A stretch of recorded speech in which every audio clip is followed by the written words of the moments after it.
Buenas madrugadas, señores. Miércoles 19 de julio de 2023 en la ciudad de Madrid. Son las 3:26 de la mañana aquí. Bueno, vamos con el video número 22 de la serie siglo XX corto, 1914-1989. El video número 22 va a ser este. Y el tercero de los años 50 del siglo pasado, es decir, del siglo XX. En 1953, 8 años después de finalizada la Segunda Guerra Mundial, la Unión Soviética era una potencia industrial. Hago un pequeño inciso. Se están subiendo los dos videos que grabé anteriormente, los años 50 parte 1 y parte 2, pero tengo una conexión muy lenta esta semana y la que viene y la otra, porque he tenido un problema con el wifi. Las gatas se comieron el cable de fibra óptica. Entonces estoy usando un wifi, un router portátil, hecho a mi manera, pero va mucho más lento cuando sube videos, lentísimo. Bueno, en 1953, repito, Unión Soviética era una potencia industrial, pero pagó un precio muy alto por serlo. El mundo rural fue sacrificado, hubo un bajo nivel de vida general, duras condiciones laborales y represión. Todo esto para poder convertirse en una potencia industrial. Cuando murió Stalin, que murió en el video anterior, sus sucesores, ya hablamos de ellos, trataron de restablecer el orden constitucional, devolviendo atribuciones al Estado en detrimento del partido.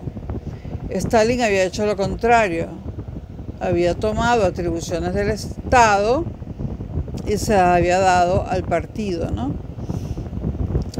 Sus sucesores están, digamos, arreglando la situación.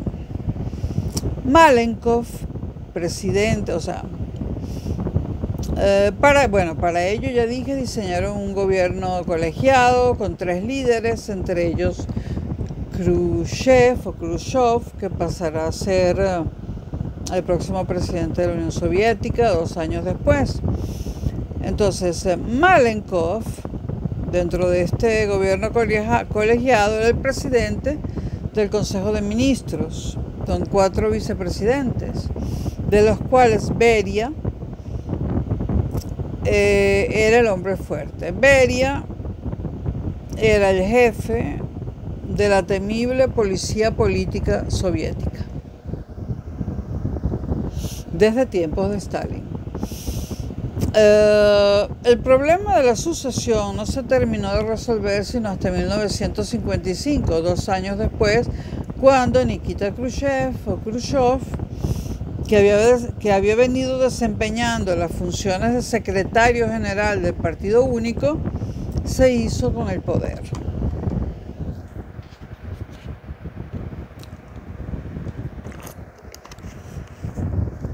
El gobierno de Khrushchev no fue malo,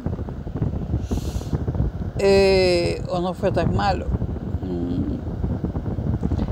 El proyecto de la nueva dirección del nuevo gobierno era, en primer lugar, número 1, humanizar el comunismo. Y un primer paso para ello fue limitar la represión.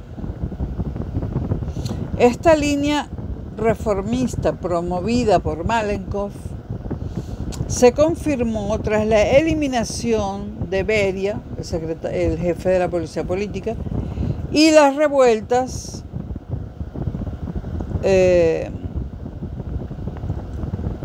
y terminaron las revueltas en los campos de trabajo siberianos, que también se humanizaron. Difícil humanizar un campo de trabajo forzado, pero bueno. En 1955 el control de la policía política pasó al Comité Central, aunque la ruptura definitiva con el pasado llegó cuando Khrushchev, debo decir Khrushchev, que le he dicho toda la vida Khrushchev, Nikita Khrushchev. Bueno, cuando Khrushchev, en su informe secreto al 8º Congreso de febrero de 1956, octavo dije, ¿no? Khrushchev, en su informe secreto al Congreso número 20 de febrero de 1956, Congreso del Partido, denunció los crímenes de Stalin. Fue allí, en ese momento, cuando sucedió esa ruptura con el pasado. Recuerden que Khrushchev los denunció de forma secreta al Comité Central del Partido. Unos 5 millones de prisioneros del Gulag, los campos de trabajo forzados de Stalin, fueron liberados desde 1953, 5 millones, la mayoría rusos, tras la revisión de sus causas, aunque después no pudieron ocupar puestos políticos. El objetivo número 1, ya dijimos que era humanizar el comunismo. El otro objetivo, el número 2, el otro objetivo interno, fue mejorar el nivel de vida de la población. Para esto se reequilibró el quinto plan quinquenal que había comenzado en 1951. Todavía Stalin vivía. Se modificó este plan dando impulso a la industria de bienes de consumo, a la industria de vivienda y más facilidades para los agricultores de los kolhoses. Se redujeron los asfixiantes impuestos agrícolas y se permitieron explotaciones privadas más grandes, con lo que la renta campesina se dobló en poco tiempo. También se flexibilizó la legislación laboral. Por ejemplo, se abrogó la ley que prohibía a los obreros despedirse y cambiar de trabajo. Ahora podían cambiar de trabajo con esta nueva ley. Para disponer de recursos se previó limitar el incremento de gastos militares, lo que obligaba a mejorar o al menos estabilizar las relaciones con Occidente, aunque siguieran convencidos de la hostilidad capitalista hacia la Unión Soviética y temieran que Estados Unidos pudiera aprovechar su debilidad.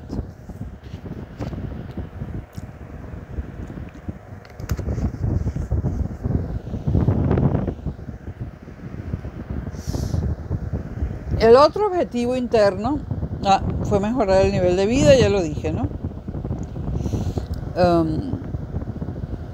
Y es que ese nivel de vida se había deteriorado para favorecer la industrialización de industria pesada.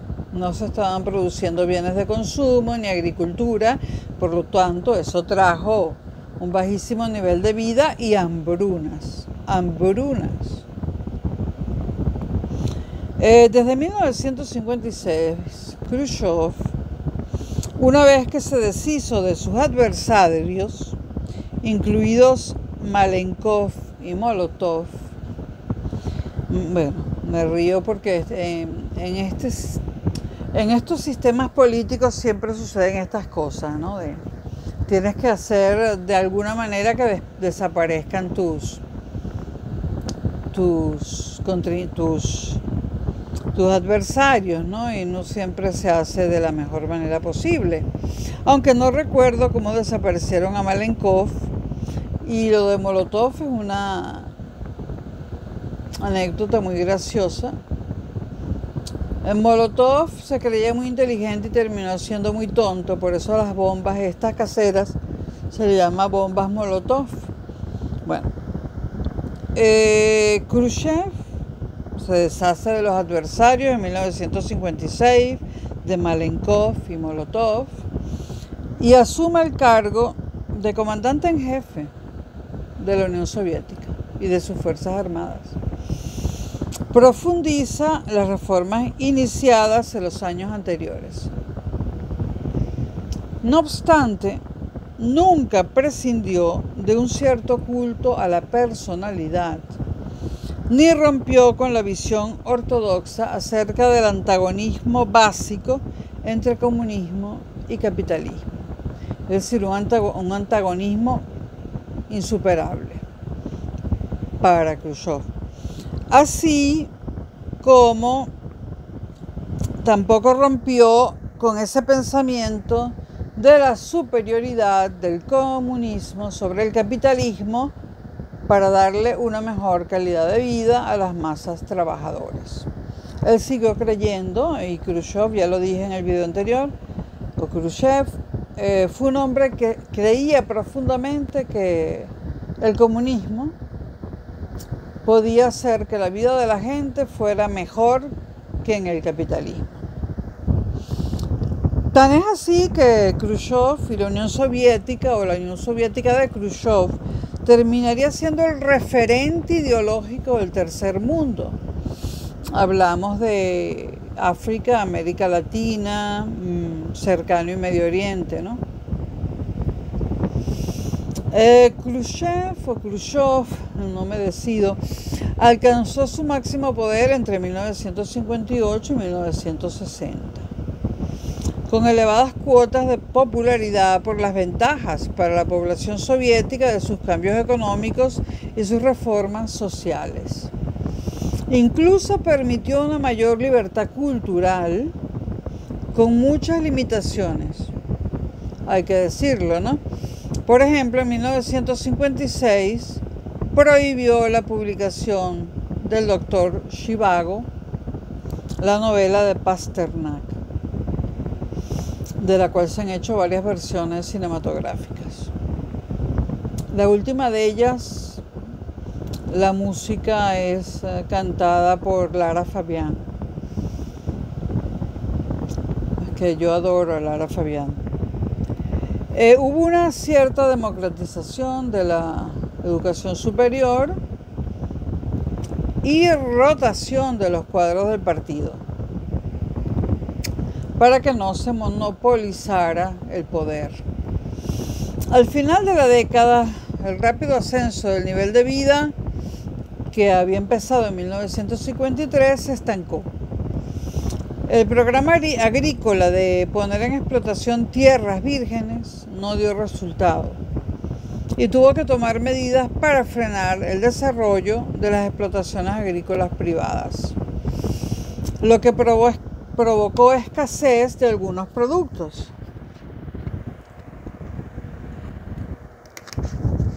La escasez fue casi que una constante durante todo el tiempo que duró la Unión Soviética. Por otra parte, el programa armamentístico atómico soviético terminó resultando más oneroso de lo previsto. Se gastó mucho más de lo que se pensaba, más del doble. La ayuda masiva a China, los subsidios a Polonia y Hungría desde 1956 y la generosidad con Egipto también incidieron negativamente en las finanzas soviéticas, de modo que hubo que anular los 3 últimos años del plan quinquenal y anunciar un nuevo plan de 7 años. El resto de los países del bloque comunista europeo a principios de los 50 continuaba el proceso de homologación de sus sistemas políticos y económicos con el soviético. Se había conseguido un cierto desarrollo económico que consistía en el trasvase de la población agrícola a la industria y progresos en la escolarización, exceptuando a Checoslovaquia, pero a costa de graves desequilibrios y penalidades. Racionamiento, ya lo habíamos dicho, todo esto, alza de precios, exigencias de producción sin compensación salarial, etc. Y esto quebró el consenso político interno. Las disfunciones de la modernización comunista suscitaron la crítica en las ciudades, en la nueva clase obrera, en la universidad y en los intelectuales. Los primeros, los obreros, provocaron revueltas en 1953 en Berlín y en la ciudad checa de Pilsen y en Bulgaria. Estas tres revueltas de los obreros fueron reprimidas duramente. Tras una cierta confusión inicial, los dirigentes soviéticos post-stalinistas buscaron extender a los países satélites sus reformas. En todos los países surgieron corrientes opuestas de renovadores e inmovilistas, pero sobre todo se generó un clima de esperanza de evolución que se intensificó a raíz de la rehabilitación del Partido Comunista Polaco, que se había disuelto en 1938. Y en particular tras la denuncia del culto a la personalidad y los excesos stalinistas por Khrushchev en 1956, que ya lo dijimos. Con estas medidas el sistema de gobierno comunista se reafirmaba y se hacía culpable únicamente a Stalin de todos sus defectos. También se utilizó a Stalin como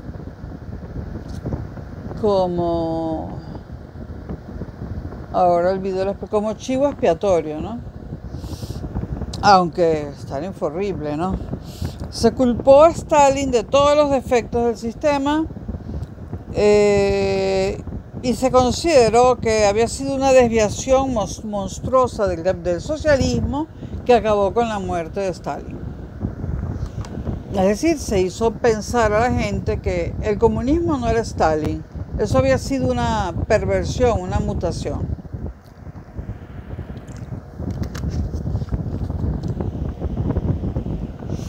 Es decir, el comunismo era mejor que Stalin. Es lo que se quiso hacer ver. A nivel hacia el interior de las repúblicas soviéticas. La reconciliación de la Unión Soviética con la Yugoslavia de Tito fue en 1955. Ya dijimos que Yugoslavia era un país comunista, gobernado por Tito, que no pertenecía a la órbita soviética, pero era amigo de la Unión Soviética. Y después también hubo la disolución del Comiform en abril del 56, ya lo dijimos en el video anterior. Estas dos cosas parecían mostrar que Moscú permitiría en adelante a sus satélites distintos caminos hacia el socialismo. Esto se utilizó mucho, esta expresión, distintos caminos hacia el socialismo, distintos movimientos al socialismo. Lo escuché yo mucho de niña, haciendo compatibles comunismo y libertad nacional. Había un chiste que hacían los nuevos líderes soviéticos post-stalinistas y decían que las elecciones eran peores que la bomba H. Las consecuencias explosivas de la desestalinización se manifestaron pronto. Al descontento por el bajo nivel de vida se sumaron pulsiones nacionalistas, intelectuales críticos y un sistema con crisis de liderazgo político desde la muerte de Stalin. Los problemas comenzaron en Polonia. movilizaciones obreras, en Poznan, por conflictos laborales que fueron reprimidas. Le siguió una oleada de protestas multitudinarias que pedían paz y libertad, la salida de los rusos y la liberación del cardenal Wyszynski. Estamos hablando de Polonia. Casi 1 millón de católicos polacos desfiló ante la Virgen de Częstochowa. Los dirigentes stalinistas se vieron desbordados. Los dirigentes stalinistas de Polonia, que todavía allí, o sea, donde se había borrado, por decirlo así, el stalinismo, o se estaba borrando, era en Rusia. En la Polonia soviética todavía no.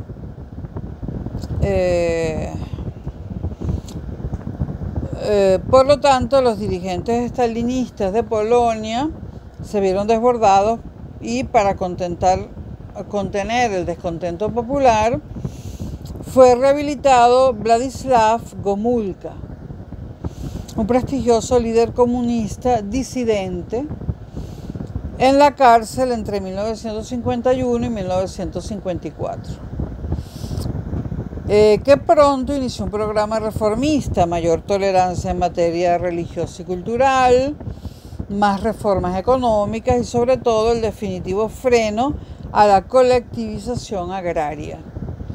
Cuando Moscú trató de reemplazarle a Władysław Gomułka, en octubre de 1956, Gomułka garantizó que mantendría el orden y no rompería con la Unión Soviética.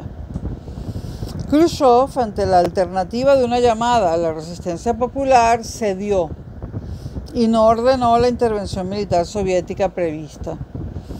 Probablemente Khrushchev no quiso atizar el resentimiento polaco acumulado contra la Unión Soviética desde 1939.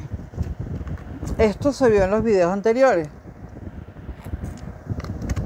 En 1939, recapitulo rápidamente, en 1939 comienza la Segunda Guerra Mundial y Polonia se ve invadida por el este, por Rusia, y por el oeste, por Alemania.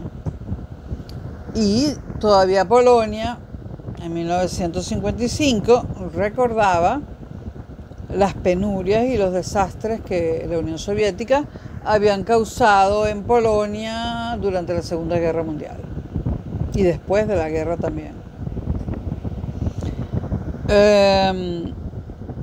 Total, que lo de Polonia se medio arregla cuando se permite que Władysław Gomułka gobierne Polonia. Ahora viene Hungría. Si la crisis polaca se resolvió casi sin sangre, no sucedió lo mismo en Hungría. Entre el 53 y el 55 había gobernado el reformista Imre Nagy, con un programa de liberalizaciones.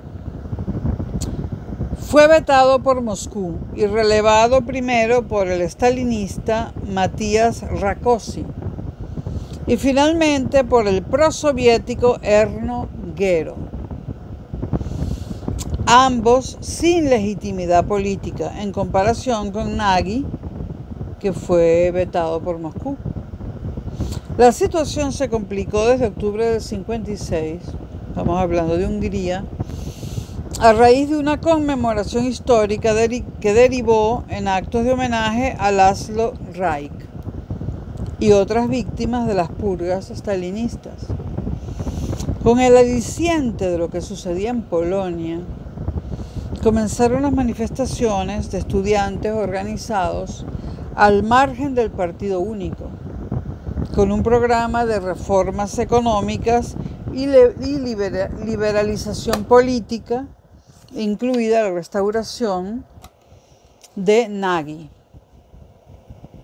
Todo esto fue secundado masivamente en las ciudades. Como mal menor, Moscú accedió a rehabilitar a Nagy como presidente del Consejo para restablecer el orden.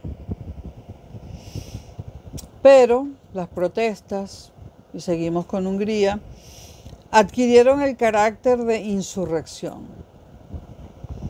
Las tropas soviéticas se retiraron después del nombramiento de János Kadar, o János Kadar, que era partidario de no romper con la Unión Soviética, como secretario del partido. Pero Nagy sobrepasó lo que podía ser tolerado por Khrushchev al declarar el 30 de octubre su voluntad de restaurar un sistema de partidos con una fórmula de Frente Popular. Y aquí recordemos el siglo XIX y principios del XX. Aunque los frentes populares en el siglo XX se hicieron muy famosos, o sea, los frentes populares pasaron de Europa a América Latina en el siglo XX, ¿no? Se copiaron, como el de Allende, por ejemplo. Entonces, Nagy decidió restaurar el sistema de partidos con una fórmula de Frente Popular y salir del Pacto de Varsovia. Además, habían surgido consejos obreros por todo el país pidiendo multipartidismo, la liberación del cardenal Mtsenty y la retirada soviética. Existía alto riesgo de contagio. El movimiento húngaro estaba prendiendo entre los estudiantes rumanos de Timisoara, los intelectuales búlgaros y aún peor, había revueltas en el Báltico y Ucrania Occidental, así como manifestaciones y huelgas de hambre de estudiantes en Moscú y otras ciudades.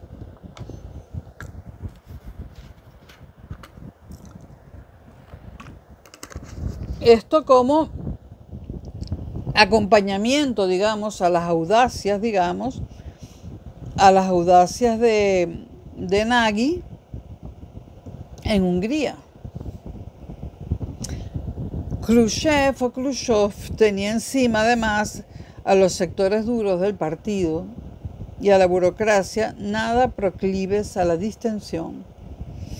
El 4 de noviembre, las tropas soviéticas intervinieron con 200.000 soldados y 5.000 tanques y aplastaron a los resistentes en Hungría, que no recibieron la ayuda esperada de los países occidentales, paralizados por la crisis de Suez y la recta final de la campaña presidencial norteamericana. Hubo más de 3.000 muertos, 350 ejecutados después, 22.000 represaliados y 200.000 exiliados. Y Nagy fue fusilado en 1958. János Kadar, un sustituto en el gobierno, fue su sustituto en el gobierno hasta 1989, que sabemos que fue el año en que cayó la Unión Soviética. János Kadar. Sin embargo, retomó János Kadar la senda reformista de Nagy, pero sobre todo en lo económico. No fuera a terminar también el fusilado, ¿no? Bueno, hemos visto lo que pasó en Polonia sin sangre, en Hungría con mucha sangre, y lo de Hungría casi se contagia a Rumanía y a Bulgaria. La espontánea revuelta húngara en defensa de ideales nacionalistas y democráticos tuvo importantes consecuencias dentro y fuera del bloque soviético. En la Unión Soviética el proceso de liberalización se frenó de golpe y hubo una oleada de arrestos. También un intento fallido de relevar a Khrushchev en 1957, promovido por sus antiguos aliados, Molotov, Kaganovich y Malenkov, entre otros, el llamado grupo antipartido. Es que no hay que realmente la fórmula ideal para deshacerse de los adversarios cuando hay regímenes totalitarios es liquidarlos, ¿no? Khrushchev o Khrushchev fue blando y Molotov y Malenkov estaban esperando el momento para devolverle la jugada, ¿no? Este grupo antipartido consideraba que Khrushchev o Khrushchev estaba debilitando el dominio soviético en Europa Oriental. Es que toda la vida lo escuché nombrar como Khrushchev, Nikita Khrushchev. De repente la gente empieza a decir Khrushchev. Es cierto que hay una E ahí escrita, pero también es cierto que yo no sé cómo se pronuncia el ruso. Bueno, a partir de ese momento se mostró decidido Khrushchev a introducir cambios en su política exterior para demostrar al aparato del partido, el PQS, y a los militares su capacidad para mantener y aún expandir el poder internacional soviético. En Europa, Moscú dejó de fomentar el modelo yugoslavo. Recuerden que Yugoslavia era independiente. Era un país comunista, pero independiente de la Unión Soviética. Y tampoco era un país satélite. Entonces, Moscú dejó de fomentar el modelo yugoslavo como antídoto del stalinismo y procuró equilibrar su férreo control de la zona de Europa Central y Oriental con ayuda económica y con cierto grado de permisividad hacia las políticas de liberalización nacionales. En adelante, la Unión Soviética se conformó con que se mantuviese el orden en las otras democracias populares, es decir, en los otros regímenes socialistas de los otros países de Europa. Y no se pusiera en cuestión el monopolio de los partidos comunistas. Es decir, como mínimo la Unión Soviética de Khrushchev pedía dos cosas: que se mantuviese el orden en los países satélites y que de ninguna manera hubiese más partidos que el Partido Comunista, el único. En los países satélites se desvanecieron de momento las esperanzas que se habían abierto de renovar el comunismo, aunque el control de Moscú comenzó a aflojar. Se abrieron las llamadas vías nacionales hacia el socialismo, que permitieron mayor autonomía, sobre todo en política económica. El modelo general de planificación, es decir, la economía planificada, se flexibilizó, sobre todo en Checoslovaquia y Hungría. Es decir, hubo autonomía de gestión en las empresas. Y en Polonia, la agricultura pasó a manos privadas, propiedad individual y familiar de la tierra. En algunos países, los criterios de elección de los cargos comunistas empezaron a depender más de la formación y de los logros y capacidades de profesionales que de la fiabilidad política de los funcionarios. Y también hubo más libertad para establecer relaciones comerciales con Occidente. Esto último en Polonia. Sin embargo, y excepto en Checoslovaquia, donde la intelectualidad tuvo algo más de margen, sin embargo, siguió el férreo control sobre la vida cultural, con la sola excepción de Checoslovaquia. Pese a las lentas mejoras del nivel de vida de los ciudadanos, el sistema del socialismo real fue perdiendo legitimidad y surgió una nueva disidencia de jóvenes intelectuales. Hace poco murió uno de aquellos jóvenes intelectuales, Milan Kundera, ¿no? Checo, murió en París, una obra estupenda, uno de mis escritores más queridos.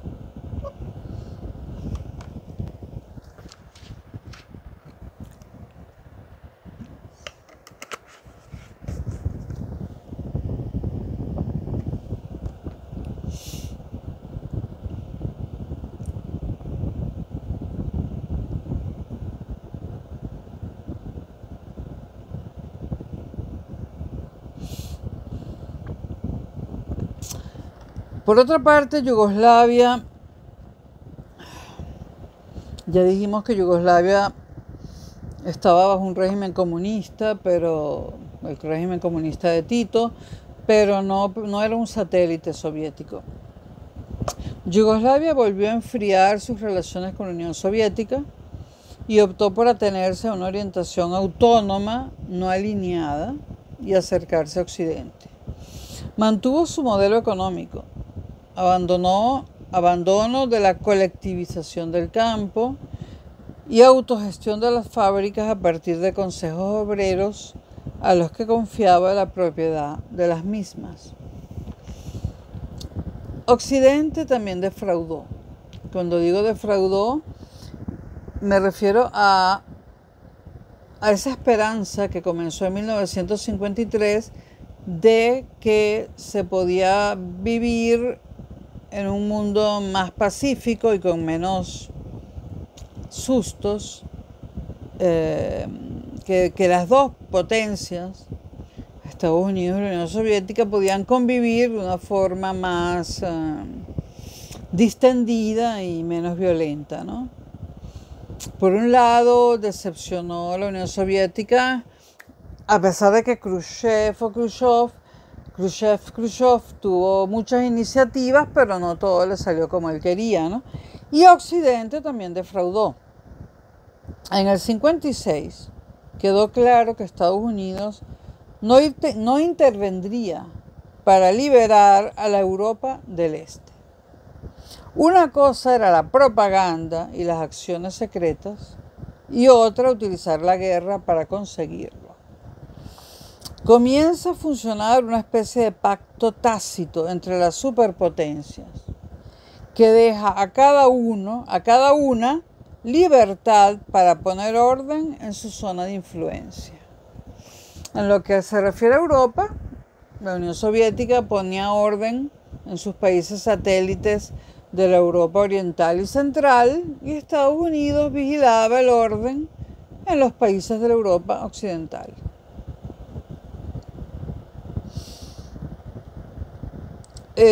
La afiliación de los partidos comunistas cayó en Europa Occidental. Es decir, esa visión romántica del comunismo disminuyó. El nuevo régimen comunista de China se enfrentaba a la necesidad de desarrollar un país con más de 600 millones de personas, con una elevada tasa de crecimiento demográfico, una esperanza media de vida de apenas 35 años y un 70% de analfabetos. En China se aprobó una ley, el otro gran país comunista, se aprobó una ley matrimonial en 1950 donde se prohibió el matrimonio concertado, se prohibió el matrimonio entre menores de edad, se prohibió la bigamia. Cuando digo se prohibió es que la bigamia iba a ser castigada, ¿no? Se prohibió el concubinato, no podías vivir con alguien sin casarte. Se prohibió el infanticidio, bueno, menos mal, ¿no? Y se estableció el divorcio y se dio impulso a la escolarización infantil. Esto en China. Y seguimos en China. Se aprobó una amplia reforma agraria. Al principio redistribuyó las tierras de grandes propietarios y comunidades religiosas, lo que en España hemos llamado desamortización. Un 43% del total de estas tierras hasta crear 300 millones de nuevos propietarios. Se entiende que nuevos, pequeños propietarios. Y miles de cooperativas agrícolas. En lo que fue un primer paso hacia la progresiva colectivización agrícola en China. Se aprobó en el 53 el primer plan quinquenal para una industrialización acelerada, lo mismo que se había hecho años antes en la Unión Soviética. Se dio prioridad a la industria pesada sobre las necesidades del sector agrario, nuevamente lo mismo que se había hecho años antes en la Unión Soviética. Y estos procesos no se hicieron sin violencia. El balance de la represión en China fue de unos 5 millones de ejecutados y 10 millones de presos. El régimen de la República Popular China, bajo el dominio absoluto del Partido Comunista Chino, sancionó en 1954 una nueva constitución centralista en la tradición de la China imperial. Había dos diferencias con el modelo soviético, que fueron la no aceptación de las minorías étnicas. No se aceptaron minorías étnicas. ¿Los mataron? No lo sé, realmente no lo sé con exactitud. Y la otra diferencia con la Unión Soviética es que no existía una policía política independiente del Estado. Era una policía política estatal.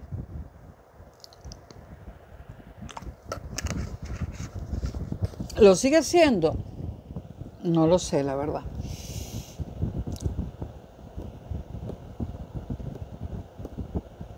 El grueso de la afiliación del Partido Comunista en la China procedía del campesinado, que se llevaba un 69% de la afiliación, y funcionaba con una disciplina casi militar. La peculiar dinámica política china tenía que ver también con la personalidad del líder máximo, Mao. Comunista ortodoxo, pero a la vez influido por el pensamiento tradicional chino, quien ejerció de árbitro entre las dos tendencias del partido, una más radical. Gatita, ¿dónde vas? A esta hora le da por... va a sus rascadores, perdón, una de las gatas. Mao tuvo que ser de árbitro entre las dos tendencias del partido. Una más radical, a la que pertenecía él mismo, su esposa Chiang Ching, Lin Biao, etc., confiada en la capacidad china de resolver sus problemas con el trabajo y la movilización de las masas y recelosa de Occidente, y otra tendencia del partido más realista y tecnocrática, representada por Deng Xiaoping, que apostaba por una modernización gradual y equilibrada, el control de la natalidad y una mayor apertura hacia el mundo exterior. Deng Xiaoping. El régimen chino tuvo un problema inicial de legalidad internacional. Muchos estados y la ONU seguían reconociendo al gobierno nacionalista refugiado en Taiwán. Mao logró por endurecer la revolución. Se puso en marcha el llamado Gran Salto hacia adelante, que impulsó una brutal colectivización rural. Por ejemplo, en el 57 el 99% de la producción agrícola había pasado al Estado y se organizaba en comunas populares. Y lanzó una campaña irracional para acelerar la industrialización, con el objetivo de alcanzar en 15 años a Europa Occidental, algo totalmente irracional, en detrimento de la producción agrícola. El resultado fue terrible. Fue igual que el de la Unión Soviética cuando lo hizo, pero más fuerte, peor, porque la Unión Soviética partía de una base más sólida en cuanto a industria, y en la China prácticamente no había nada. Tengo que aumentar la potencia del ventilador, por eso llevo esto puesto, porque es que me asfixio. Ok, el resultado en la China fue terrible. La búsqueda de la máxima productividad llevó al caos económico y a una hambruna que en 1960 causó 30 millones de muertos. 30 millones de muertos en 1960 por hambre en la China. Mao era terrible y radical. Se industrializaba China como fuera, así se tuvieran que morir todos los chinos. Y se murieron 30 millones de hambre, sobre todo campesinos. China puso en marcha un ejército moderno y buscó expandir su influencia exterior, sobre todo en Asia, donde se implicó en los conflictos de Corea y de Vietnam. Se erigió en defensora de todos los pueblos oprimidos por el imperialismo y se opuso a la distensión con Occidente, defendida por los líderes soviéticos post-estalinistas. Sus relaciones con la Unión Soviética se deterioraron, sobre todo a raíz de la limitada ayuda soviética en la crisis de Taiwán con Estados Unidos y de la estrategia nuclear de Khrushchev que relegaba a China a una posición secundaria en la jerarquía de las grandes potencias. También mantuvo relaciones tensas con Japón y al final de la década con India. Lo de Japón es evidente, ¿no?